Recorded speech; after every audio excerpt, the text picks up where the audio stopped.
Good morning, everyone. I'm Pauline Chung. I'm your Director of Operations and Communications for the San Mateo Area Chamber of Commerce.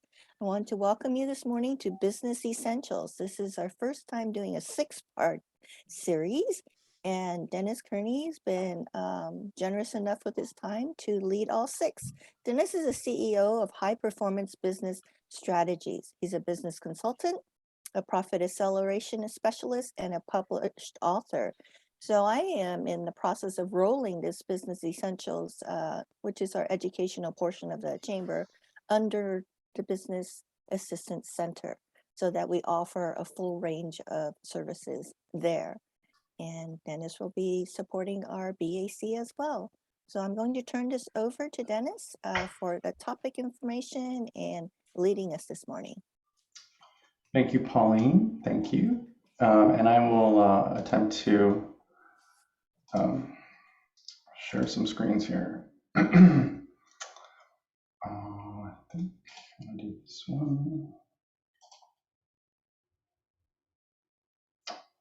Can you all see that? Okay, great. So just I'll go through the present. There's a couple pieces of this presentation besides the meat of the presentation. I'll kind of pause, and if anyone has questions, just unmute and yell them out. So thank you for being here. Like Pauline said, this is the first of 6 parts. We're working with the chamber to try to mix these events up a little bit. And by doing an hour, I know generally there's 30 minutes. By doing an hour, it really lets us go into a little more detail. And for me, that's important because my goal in doing these or any presentation that I do is to give people some tangible information, tools that they can kind of take back to their business and implement. All right, so let's see if this is gonna, that's me. Pauline kind of gave away the secrets there. Just a little to add to that, I do have about 18 years in the corporate world, mostly project management on large infrastructure projects. I also have a background in commercial banking, outside sales, retail management. So I have had a lot of different experiences over the years. And one of those was about a 9-year stint as a artisan chocolatier. That was in the early 2000s. And I just would like to say that had I known what I know now back then, it would have been a very different outcome and probably a very different experience. For me, that time in my life, I entered a business without really any business knowledge or knowledge of what I needed to know to run a business. And so it was sort of trial by fire and a lot of putting out of fires and reaction mode. So it wasn't the most, we had a very successful product, but it wasn't a great successful business because of that. So my mission, because of that, I vowed that something good had to come out of that. So that's kind of what led me gradually to this business. So here's the brief agenda today. We're going to do just some introductions, and then we'll get into the bulk of the presentation. Today is the conversion equation. We'll do some Q&A, and then I'll end it with some information on a breakthrough deep dive session. So we don't have very many folks, and I know some of you, but not everyone knows each other. So we have plenty of time. So, if you could, we'll go around, share your name, your business, if it's not obvious from the business name, and then how long you've had your business. That would be great. So, Laura, do you want to start us off? I would be delighted to, and thank you, Dennis. Also, I want to thank you for doing this. This is a huge gift to everybody. Oh, thank you. This is such an amazing offering. My name is Laura Bechet. I am a reverse mortgage specialist. I help senior homeowners tap into home wealth to make their lives better by giving them more liquid cash. I've been in the industry 29 years, 28 years, a whole long time. And I've been doing reverse mortgages specifically since 2009. It's one of the few industries, I realize it comes with a lot of baggage, but I really do have to say the government's gotten involved and retooled the industry to make it much better and certainly to serve the purpose for which it was intended, the reverse mortgage, and that is to allow senior homeowners to stay in their home and have a good life, a better life better. Laura Bechet, Reverse Mortgages. Thanks, Laura. That was great. Timothy, do you go by Timothy or Tim? Either way is Okay. yeah, either one's fine. Yeah, Tim Okay. or Timothy. Yeah, my name is Timothy Wu. I am a chiropractor in San Carlos. Our business name is called Perfectly Aligned Chiropractic. I've been there for about 2 years now. Okay. And the other chiropractor's name is Dr. Scott Nissenbaum. He's been there about 8 to 9 years now. So Awesome. pretty well established in the San Carlos location.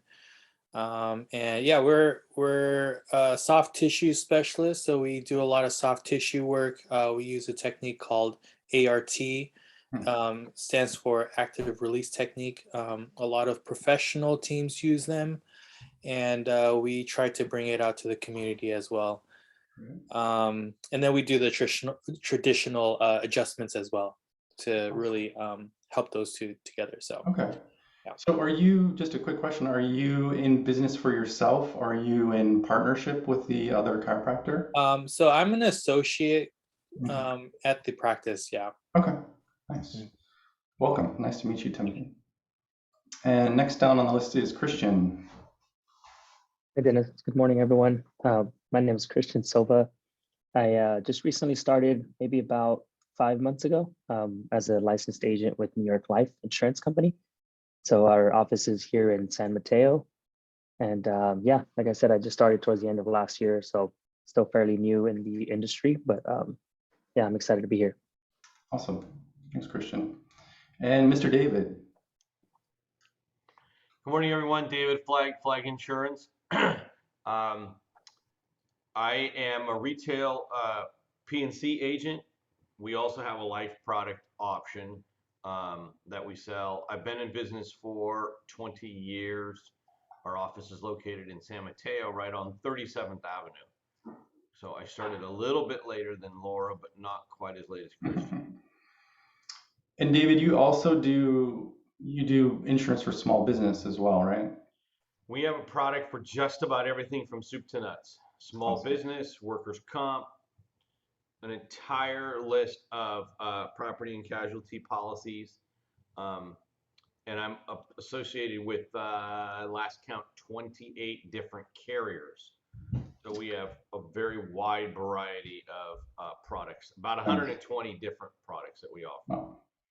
So David is your one-stop shop. I try to be. And you and Christian can duke it out. Yeah, no, I mean, it would be great to have a little sidebar with Christian just to kind of see what he's. Yeah, it'd be awesome. There's always an opportunity for a referral, especially for somebody that I can't place for life insurance, that I could refer him to Christian at New York Life. Love it. Great. Thanks, David. Thank you, sir. Got a little networking going on already. Great. Thanks, everybody. Pauline, did you want to give your? Sure. Everybody knows you, but. Well, sure I can. They know me in this role. Actually, I joined the Chamber of Commerce about 8 years ago or so because of my chocolate business. So Dennis and I have chocolate in common, but mine's, instead of creating my own, I was independent consultant for the Cocoa Exchange, which is actually part of the Mars Corporation. So Laura's familiar with my products, I know, and Timothy might have tried some too. Nice. So I was very sad that Cocoa Exchange decided to close down last year mid-pandemic. They had supply chain issues for sure. So I picked up Tastefully Simple, so staying in the food realm of things. So, but prior to that, actually last year as well, I became full-time employed at the Chamber. So it started with joining the Chamber for networking purposes for my chocolate business, became volunteering for the Chamber, starting part-time for the Chamber, and last year became full-time employed at the Chamber. So things shifted quite a bit for me last year. I am enjoying the products from Tastefully Simple. I mean, partly I'm trying them out, but others that Me too. are trying them out as well and letting me know. I love the feedback, how to Great. use certain products and that type of thing. So Tastefully Simple is 1 year. The chamber full time is less than a year right now. Awesome. Yeah, and I don't think we know what to do without you now. So you're locked in. And thanks, Pauline. And I do realize there was a typo on that slide. I thought I fixed it, but apparently not. And I even ran a spell check on PowerPoint. So there you go. Let's see if I can get my slides to change. There we go. So I want to just kind of bring this topic up. It doesn't apply to most folks on this call, but I think it's important to realize just because we network with other business owners, we've all heard the statistics, right? I think there's a 50% of small businesses fail within the first 5 years. I'd have to look that up, but it seems familiar what I've heard. So, that 20% in the first year, why is that? What happens? And some of the reasons are, the first one is there sometimes just isn't a profitable market for the product or service that's being sold. So that's just sort of lack of knowing what your market is. There's a lack of clarity around the product and services that are offered. I think we've all seen businesses that advertise, everything soup to nuts, not insurance, David, but you know what I mean, like different services, different products, and there's no cohesiveness there. They're trying to be everything to everyone. Another one is lack of company structure and organization. I think this is a big one for small businesses. One or two owners trying to wear all the hats, and there's no clear distinction of what the roles and responsibilities are, and things get dropped and eventually things fall apart. Or the entrepreneur didn't really know or prepare adequately to be a business owner. I can vouch for that. I got into a chocolate business because I was wanting to do something creative, and people were like, "Oh, you should sell this, you should sell this." And I never really gave thought to what it meant to have a business. I did make it past the first year, but that was not easy. It was quite painful. And then, cash flow is a major issue. There was a US bank survey that found 82% of the small businesses that went out of business in that first year went out of business because of cash flow. So I bring this up because a lot of what I work with clients on are various aspects of some of these. Some clients have a great product, they have good lead generation, but they don't have not much structure to their company or their business. And that becomes especially important if you're thinking of an exit strategy down the road. You want to be able to have those systems in place if you're looking to sell the business. So just wanted to kind of highlight some of those. So before we get into the conversion equation, I wanted to bring up the 80-20 rule. I'm assuming everybody's heard of this in one aspect or another, right? A couple of examples I found that were interesting that I thought I'd share is 20% of sales, 20% of sales reps, generate 80% of total sales, or 20% of your customers account for 80% of your business profit, or 20% of reported software bugs cause 80% of the software crash. So we all get the idea, right? The challenge for small businesses, at least in my experience, is that the business owners are hopping from one fire to another and really never are able to focus on the core 20% that they should be looking at on at least on a regular basis to have a successful business. So in terms of having a small business, ideally 20% of what you do every day generates about 80% of the total annual revenue. And then you're only working on a few things daily that make up the most of your money. We've all been in, being a small business owner, you're wearing a lot of hats. And sometimes it's hard to focus on the things you should be focusing on because there's these other things out there that aren't maybe all that urgent, but they're, you can tick them off your list, right? So just wanted to bring this up because it relates to kind of what I'm talking about today and we'll be talking about in future presentations. And, in terms of the way that I work with clients, these are like the 5 major areas that ideally should make up 20%. And it's more leads, it's more conversions, it's more transactions, it's higher prices and more profit. And that's generalization, but within all of those categories, there's lots of areas to drill down into to more information there. And so the idea is, and again, as I work with people, small incremental changes in these areas can actually produce big results. And I think business owners sometimes they forget this because they're too busy chasing, focusing on their Facebook ad to generate more revenue when they should be looking at maybe some other things. So today we're going to look at more leads in terms of the conversion equation, because that's what will help with both leads and conversions, actually. So has anybody heard this term before? You might have heard me talk about it previously. That's fine. I had never heard of it either. But it's important. The conversion equation is the key to successful marketing, no matter what kind of marketing you do. That's your website, your email marketing, your networking. It's very, very important. And we'll get into that a little more. So your job as a business owner, it must be to enter the conversation taking place in the head of your prospects.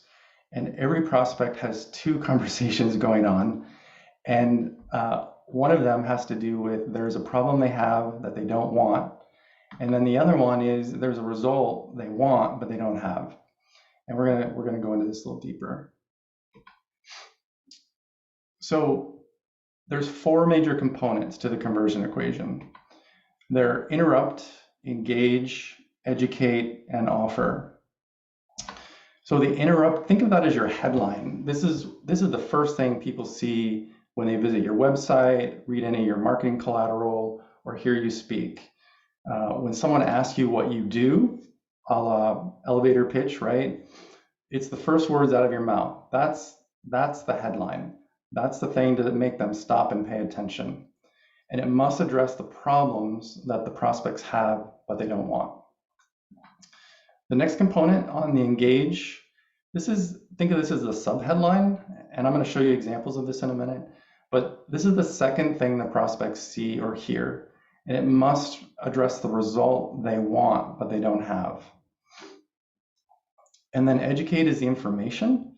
This is the information that you provide either verbally or in writing or a video. You present that to your prospects sorry, I got sidetracked there. You educate them about your product or service and how it's superior in every way to your competition. And then offer. So the offer, and we'll get into this a little deeper, the offer must be so compelling and so irresistible that they just can't turn it down. And that offer takes many forms, and we'll talk about that in a minute. So there's the 4 components to the conversion equation. There's actually one more critical fundamental of marketing. Because of the saturation in marketing messaging these days, especially with social media, it'll take anywhere from 20 to 100 touch points before a prospect makes their buying decision. But if you follow the conversion equation, that can be reduced to approximately 5 to 12 touch points. But the key is most business owners don't follow up with their prospects at all. Yeah, somebody will send in an email or fill out a form for information, and that's the last correspondence the business has with them. What this does is it leaves a huge window of opportunity for any business who positions themselves as the dominant force in their industry. So I want to share this. Dennis, Yes, did you David. say that you want to wait for questions, or is it okay to ask questions through the? I think, there's a few of us. If you've got a question, let me hear it. This 20 to 100 touch points, I'm having trouble with that because my close ratio is about 85 to 90%, which means 85 to 90% of the people that I get in front of and do a presentation and do my value add, Right. my interrupt, my engagement, make it I close. So Right. how is it that this is this because that's a different kind of a prospect than what you're talking about? Yeah, that's a great question, David. And what I should have said is that range of 20 to 100 really depends on the type of business and the Okay. product or service being sold. Okay. And let me go to this next slide because I think this will help answer your question. So David's in a unique business. People come to him because they need insurance. They're buying a new house. They got to get the insurance for the mortgage. So I think, David, the reason your rate is higher is because you have a very specific market coming to you, and you are getting those, basically what I call the now buyers. Let me get my pointer out here. So you get more of these guys than a lot of other businesses. If I was selling a widget or a box of chocolate, and people never heard of me, they're just kind of looking for reasons why they should buy or not. People are coming to you because there is more of a need. That need is greater than maybe another business's need. So that's what I would say. You've got your prospects have a more immediate need, and they're doing less of this kind of research and figuring out what the benefits of ownership are working with you. Does that? But I guess what my problem is, and it's similar to what Christian must be going through, is while I have now buyers that walk in and say, yes, I want your product because they're buying a house. Yep. And what am I doing wrong in order to not capture the people that are on the left side of that graph, which is the future and the soon to be buyers? Because while I may be able to sell them instantly a homeowner policy, I'm grappling with, hey, by the way, you need to give me a chance to quote your auto, your umbrella, your life insurance, your small business insurance, your RV, your motorcycle, all of that other stuff. And that's where the future and soon to be buyers are falling through the cracks. Yep. And David, that's exactly what we're going to get into. Perfect. See? So I didn't even see the slide. And then if you still have questions after we go through these slides, we'll come back to that. But I think this will help. And so the point, and David makes a good point. The point is some businesses are going to have fewer touch points because of the product or service they offer. That's just the fact. And how much competition is out there. I mean, David has a lot of competition, right? But the need is greater. So we'll keep talking about that.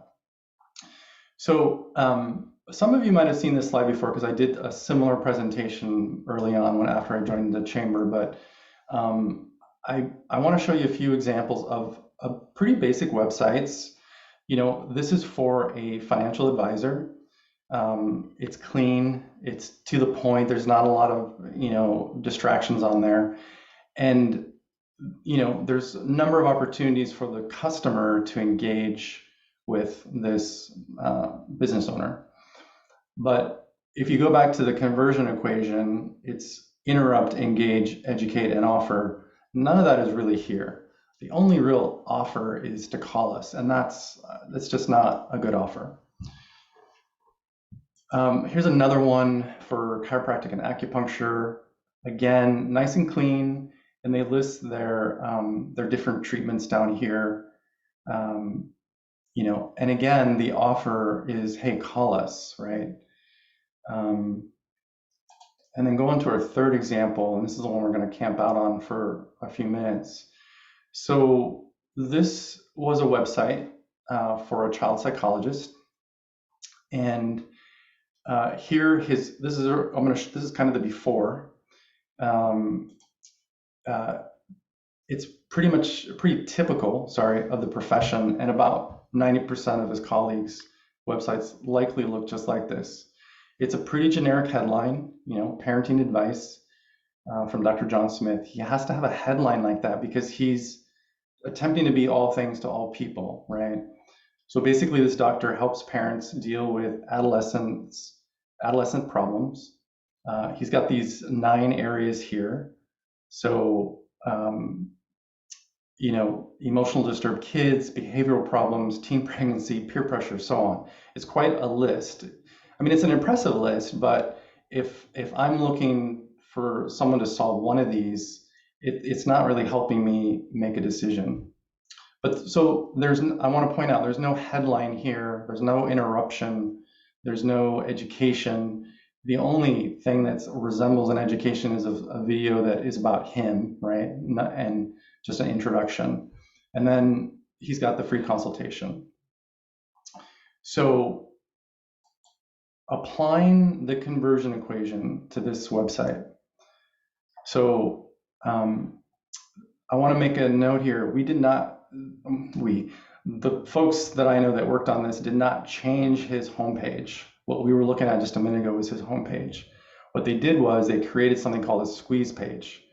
And it was basically a freestanding page online connected to his website, but it has no navigation to the homepage. It literally is a freestanding lead generation tool. And what it does, it allows him to focus in quite a bit on the specific need of a parent looking for one of those 9 categories. So remember, we talked about the conversion equation. You must be able to enter the conversation taking place in the head of your prospect. There's a problem they have that they don't want, and there's a solution or a result they want but don't have. So in this example, here's your headline. This is the interrupt. Are you sick and tired of yelling, screaming, belligerent attitude of your child? If I was a parent with that problem and I saw that headline, I'd be like, yo, okay, I'm on to something. And then his sub-headline is, now you can discover the secrets to controlling your child and instantly restore peace and quiet in your home. That's the solution they want but don't have at the moment. So then for the third conversion equation component is the educate. Now, in the doctor's original website, he's trying to appeal to all prospects. And the video is basically saying, it's a greeting to the parents, welcoming them to the remarkable parenting website that he has. You'll find tons of great information with hundreds of pages of articles. So that's great. But if you're one of these frustrated parents, at your wit's end, and you see something like hundreds of pages of articles, think how crazy that is to that desperate parent. That is not what they want to do. They do not want to do more research. That's for sure. So in reality, a lot of home web pages do a really poor job of generating leads because they are trying to talk to everybody and be more to a greater number of people than really kind of focus in. And depending on the business, David, as an example, he's in insurance, so he's got one core product, but a lot of different sub-products, right? So he might have an easier time with his web page if he were to implement this conversion equation than somebody that was selling a lot of different items. But what I wanted to go back to real quick was, so they built a squeeze page for this one here. He could absolutely build squeeze pages for the rest of the 8 there. And that way he'd be guaranteed, if somebody was doing a search for a particular issue, bullying, for example, then that squeeze page would be there ready and waiting to provide that prospect with information. So this is his educate on this one. he instead of like a video saying about how great he is, he instead provides them some background on some of the solutions that he can provide this parent who's dealing with this issue. And so the offer here: learn the secrets to going and maintaining complete control of your child in less than 60 seconds. That is not a form to fill out to call us, right? How many of us have filled in those forms like we saw in one of the other websites and never heard from the company after submitting the form, right? And so what this does is it offers a no risk option to the prospect. They actually get something of value. And this is what I want to really make clear is, if you're making an offer, it has to be of value to the folks that you're trying to get as clients or customers. It can be, and these take a lot of different forms. They can be checklists. They can be, top 5 lists of, what he has here, his 60 seconds. There's a lot of different forms that information can take. It just needs to be of value, and it needs to be able to be seen by the prospect as being valuable enough to give you their name and email. Do you think in that example that there is a powerful call to action? Because you're saying that education and then offer is third and fourth in the equation. Mm-hmm. And ask the first part of that question again, David. In that slide right there, is that web page compelling enough or educating enough for the information, and then the offer is compelling enough? Yeah. Well, I think we have to. It's kind of hard to put ourselves in the shoes of a frustrated parent who's dealing with this. I think we have to assume that, and we're comparing the before site to this one, right? We're not comparing, what we're not doing, and David brings up a good point, we're not comparing it to other providers, right? So, but in comparison to what he had before, this is a huge I see what difference, right? Got it. Okay. Because if I'm that parent, I'm like, this is he's giving immediate information and tools to that frustrated parent, right? And the conversion equation works very well, and sometimes it's harder to implement depending on the business. Some are easier, some are harder. This one I think is pretty straightforward because he deals in a lot of different issues, and so he chose this one to speak to that very direct audience. That was a good question, dude. So I want to, and this kind of, maybe this will help answer. So the new script that in that video, instead of just talking about himself, this is kind of what they included in the video. Are you struggling to gain control? Is your child yelling and screaming at you? My name is Dr. John Smith. I help parents like you every day learn the techniques that will solve these frustrating and destructive behavioral patterns. So David, I think if I was a parent and I watched his video and I heard this, I'd be like, hell yeah, I'm definitely gonna check this out. He can have my name, see what he's about, and then and then follow up. Does that help a little bit? Oh, he's on the phone. Okay, he's multitasking. Okay, so I just wanted to kind of go over some stats related to this, because the before and after I think is really helpful, but I just want to put things in perspective for you about kind of the potential uptick in clients that can be accomplished by implementing the conversion equation.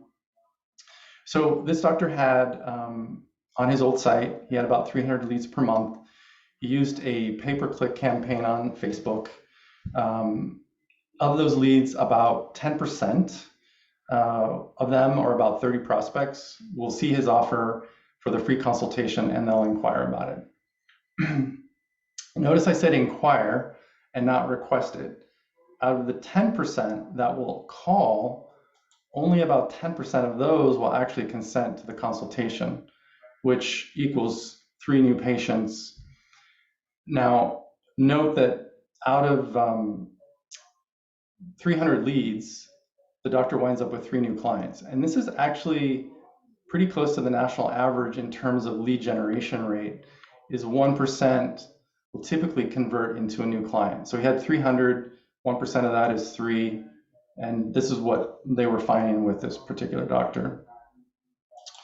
So with the new squeeze page, they didn't mess with his lead generation because he was getting that 300 leads per month was pretty good. He just wasn't converting them.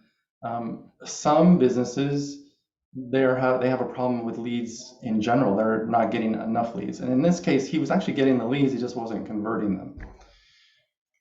So if we leave the leads at 300, and then I think it's safe to assume that with the new page, in terms of gaining and maintaining complete control of their child, the doctor was getting 10%. If I were to ask you, what you thought the percentage of people requesting his offer after hearing that, after seeing his video, and then getting his 60 seconds in tips, my guess is it would be a lot higher, but I just want to kind of keep it really conservative so we can kind of see how these small changes can make a big difference. So we'll stay conservative with 20%.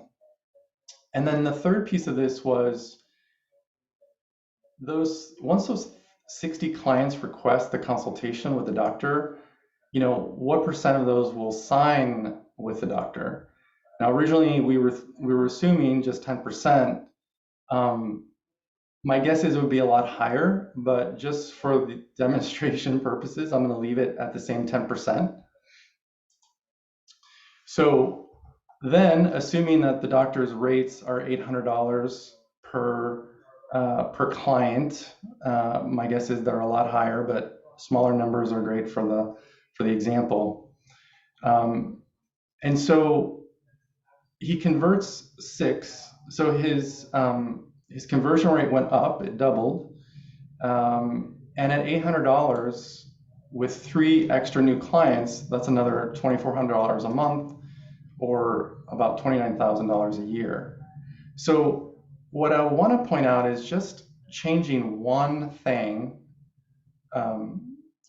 one of these numbers based on his new squeeze page. My guess is all of these would go up, but just to keep it simple and to demonstrate, we were able to get a $29,000 increase in revenue on an annual basis. David, he's on the phone. So that was the end of the conversion equation. I know I went over a lot. Is there any questions on that in terms of what David was asking, or in terms of how you might apply something like this? Laura? So I do have a question. The question is, how do you come up with the compelling headline? That's a great question. The interrupt, right? So, Yeah. so one of the things that I did was the E-myth kind of thing. Yeah, that's a great book. Right. So I found that fascinating. Well, I'm not a manager. I'm not a visionary. I'm the technical person in the company. And so to your point about a business owner really not knowing what they're jumping into, I found that fascinating, and clearly know that I'm a technical person. Yeah. And so as you and I have spoken anyway, right? Yep. I am not a creative person. I know the problem. I've got the solution. Come on, right? Right. So how do you take that first website page and then come up with something that's the strong interrupt? Because I'm assuming it's got to be as strong as it does to have a compelling reason for somebody to call. Yeah, no, Laura, that is a great question. And really the answer depends on the business. For some businesses, getting this headline is going to be easier than others. So when I'm working with clients, this is one of the things that we work on. And there's some other processes that we go through to help get there. But if you were doing this on your own, I would say there's a couple things you could do. You could call up some satisfied clients and kind of ask them some questions about what, and this goes back to like getting testimonials from people, right? And following up with them, but asking them, were they satisfied with the business or with the service they got? Ask them questions like, what one thing was the biggest help to you? And because what you want to try to do is figure out your customers' pain points, and those pain points are going to be different, right? Depending on the business. So for Laura's business, one, it depends on if it's and we talked about this, and I think I forgot, but if it's the adult, the aging adult calling her, or the children of the aging adult. So, because even their pain points are going to be different, right?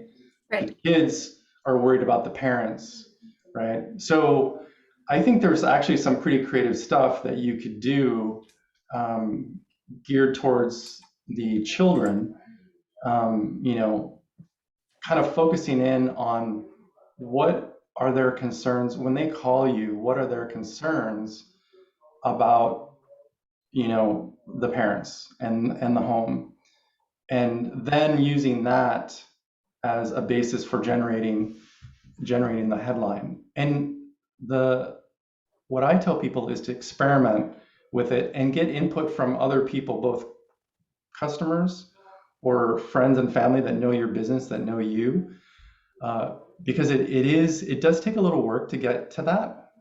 And to do the headline, you've got to know your prospects' pain points. And what I didn't say, and thank you for bringing this up, Laura, is that this headline, this has got to be emotional. This is what is going to stop people in their tracks and connect with them and resonate with them on an emotional level to get them to pay attention. There's a whole other presentation that I do on sort of the psychology of interrupting people. And it has to do with that. A lot of times the brain, we're on automatic. Excuse and me, Dennis. If you're doing research. Excuse me. Yeah. I just want to interrupt you. Thank you. That it needed more emotion, David. So yeah, does that help, Laura? Yeah, helps Okay. a lot. Thank you. Yeah, and I really encourage people to depend on, it's easier with some businesses than others, but if you can do a small focus group and really kind of get to the core of what value did you bring to them? What was the value? Was it peace of mind? Was it, they don't have to worry about draining their financial reserves to take care of their parents, right? Yeah. I think there's some definite things you could do there. Yeah, but the challenging part for Laura is the call to action, right? To say, what is the problem that I'm trying to solve for you? Am I trying to keep you in the home? Am I trying to bring caregivers in? Am I just trying to make your financial life easier? Am I trying to spend down your inheritance to your kids? I mean, what is that call to action? Well, it depends on who she's talking to, right? If it's the children, then this message is going to be different than if she was talking to the adult homeowner. Oh. Right? And she could do both, right? I mean, it would make sense to do both because you probably do you know your ratio of people calling you that are the children versus the parents, Laura?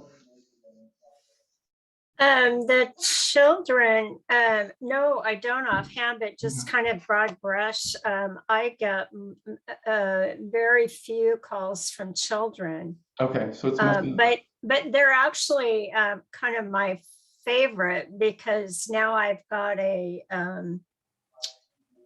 allies in the process. So right.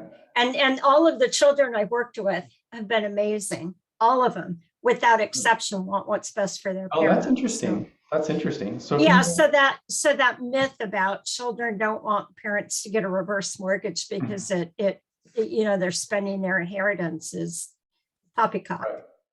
I think- hogwash, whatever. Yeah, no, that's interesting. And I think what I want to get to is the conversion equation works, but it's not something you can kind of pull together in an hour or two, right? It does take kind of knowing your business, knowing your prospects and customers, and knowing what those emotional trigger points are. And sometimes that takes some research and surveying of the customers you have. Any other questions on that? Thank you. That was helpful. Yeah, you're welcome. Very, I meant to pull this slide up after the other one. So yeah, and Laura, there is a great book called, oddly enough, The Conversion Equation. oh, Lordy, don't give me another book to read. No. Oh, no. It's okay. No, it's okay. Not Well, me. the nice thing is, I mean, that's kind of, I practice a lot of what she has in there. So, but it goes into a lot more depth. But the E-Myth that you were talking about, remind me who that is. Is that Dan Kennedy? No, it was Me? Gerber, Michael Gerber. Yeah, that was an amazing, helpful book. Yeah, yeah, if you're a business owner, the E-Myth Revisited is a great book by Michael Gerber. It talks about it's about working on your business and not in your business. And what Laura shared with us was she's pretty much working in her business because she's the tech person, right? She's wearing all those hats. And so it can be challenging to kind of step back and work on the business. That's a great book. So we were going to do breakout sessions. We're a little short on time, but I want to throw these questions out anyway. Maybe if we go down the list of folks, since there's only 5 of us here,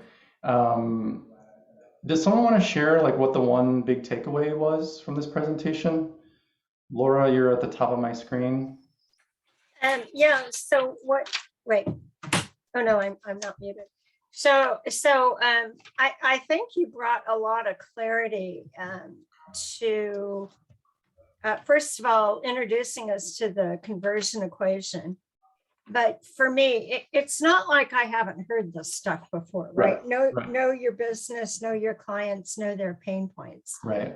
But what you've done, Dennis, and this is really brought structure around that for me. And now I understand more about the why. I get most of my, if not all of my clients from referrals. Right. Well, one I got from Alignable, which was fun and a surprise, but so I'm on that, the same thing where David is, right? I get now buyers. Yeah. And so to be able to capture the other 2 categories is going to be a great way to grow my business. But most of my people come to me from referral. I've already been edified or whatever, right? Said she's great, go do a loan with her. So but that you've given structure for me to the equation and the components of it. So great, happy to hear that. Yeah, and that's the benefit of David and Laura having been in business so long. You get to that, well, and I mean that in a good way. You get to a point where you're not chasing leads like maybe you were in the beginning, right? You've got a bigger client base, you get more referrals. So that's a good thing. Timothy, any thoughts on? Yeah, I mean, this was the first time actually for me hearing about the conversion equation. So I thought it was very interesting. I'm more new to the area, so I'm still trying to get the leads and that whole component. So yeah, I think just applying this, I think it'll definitely help. So thank you for the information. Yeah, you're welcome. You're welcome. Christian, anything? Oh, hey, Dennis. Yeah, thank you. Similar to Timothy, I'm fairly new to the area, and also the equation, I hadn't really seen it broken down like this, so I took a lot of notes. I guess for me, definitely being fairly new to the industry is kind of this approach of just kind of casting a wide net and then seeing kind of what works, and it's just not very like specific or intentional. So I feel like, kind of following more of this structure will definitely help me be a little bit more targeted. So I just took a lot of really good notes, and thank you for that information. Okay. Yeah, you're welcome. Mr. David, my question guy. There's always one in every group, right? I'm glad you're here. No, it's all like Laura said, it's all stuff that we've heard, but then just to focus in on the different components. Yeah, I think it really helps having those 4 pieces and being able to see examples. I'm a visual learner, right? Like being able to see what was before and after. And I'm working on finding some more examples. There's a chamber member, and I didn't have time to ask him if I could borrow his site, so I didn't show it. But he actually has 1 or 2 pieces of the conversion equation on his homepage. And I wanted to show that as an example. Maybe I'll get it next time. So some people, they'll have like 1 or 2 of the components there, but you really need all 4 for it to work. So great. One of the challenges that I have is, educating and offering, and then all of this stuff regarding social media. We're in those groups, in the networking groups, and there's a huge focus on TikTok and Instagram and Facebook, and I'm just like, okay, that's great. You got 1,000 users, or you got 10,000 followers on Instagram, but how many of those 10,000 people are going to actually call you because they need your product or service? Right. How many people are pushing a cart in Safeway and they look down at their cart and they see David Flagg's face and say, oh my God, I'm buying a 6-pack of beer. I need to buy car insurance. Right. It's just really, how does that work? Yeah. Oh my gosh, David, thank you so much for that question and observation. I have wondered that myself. And that the social media aspect has really, people think, oh, I need to make more revenue, so I better run a Facebook ad. Well, that's great. But if you're not messaging what you're putting in that ad or that Instagram or even that TikTok, like if your core message isn't there with the conversion equation, you're kind of just, you're not throwing away money because you'll probably get a little bit of traction on it, but you're not maximizing that investment at all. So. Well, it's interesting because, Facebook is targeted marketing, right? So Tim could use it if he was going to key in on Facebook ads of somebody that's in pain, or the kid fell off their bike, or they fell off a horse or something like that, to say, okay, now I need a chiropractor.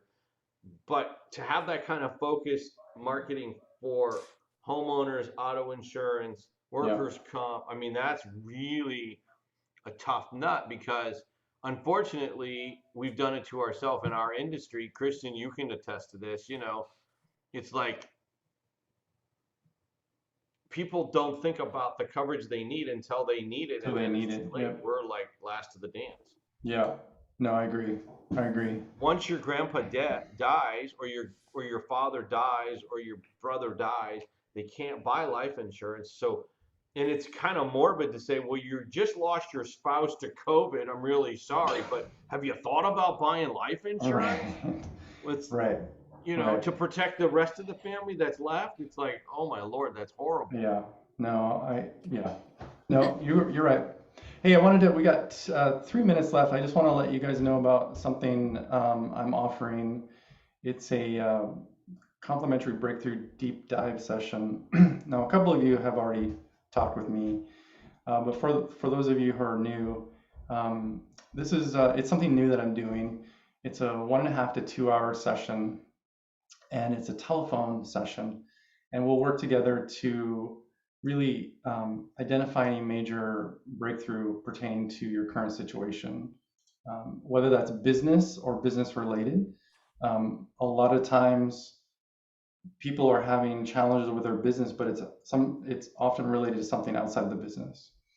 And then during this, I deliver a full out, deeply tuned listening session, and during which I'll try to impart as many ideas, insights, and pieces of information to make sure that you have some sort of breakthrough at the end of the session. If anyone's interested, just email me.